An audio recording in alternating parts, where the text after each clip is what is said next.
Afternoon, diehards. Matty G checking with you. Bruins at Dallas tonight. Bruins have 10 games remaining. They trail Tampa by 6 points for the conference lead. And they're in the second game of a 4-game road trip out west.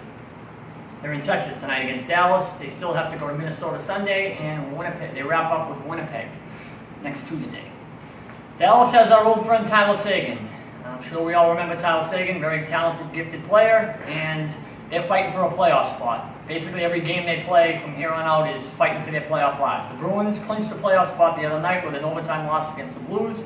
They have 100 points on the season, and they've probably been the biggest surprise in the NHL. I know a lot of people won't give them any credit because the NHL hates the Bruins and Boston for that matter, but let's be serious here. They're young, flashy, gritty, and they have a really good shot at taking this thing all the way. And I've been saying that for months. Rask gets back in goal tonight, which is a good sign. Torrey Krug is a game-time decision, thanks to my boys at Hockey Town telling us the lineup. Rick Nash is still out with an upper body injury. Chara, Bergeron, and McAvoy all out still with injuries. Ryan Donato, 2 goals in 2 games, 2 assists as well. Plays on the second line tonight with Danton Heinen and David Krejci, which I love. I think when Rick Nash comes back, hopefully that'll be the second line for the Bruins, and you slot Bergeron back into the top line.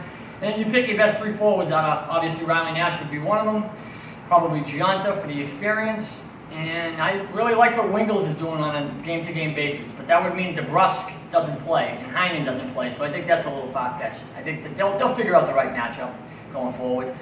Defensive pairings tonight, Holden gets another shot, as well as Paul Postma. I don't think Postma is a real guy for the playoffs, but he's a good guy if somebody's hurt. He's an NHL defenseman that can play 1 game or 2 in the playoffs if they get shredded with injuries and they need to go to it. I was talking to my buddy Corey, obviously you know Corey, the other night about Carlo.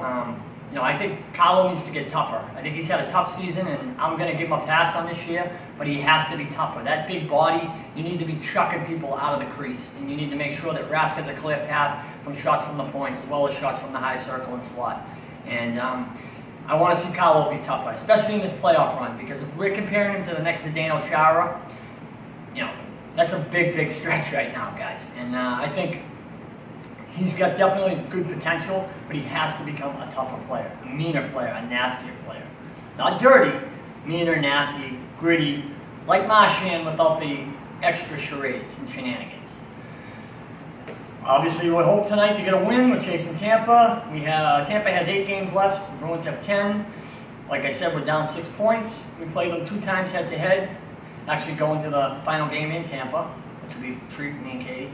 But just got to continue to play good hockey. They haven't had a bad game in a long time, guys. I know everybody was jumping off the bridge versus Carolina a few weeks ago, but this team is really locked in. And just continue to play their game.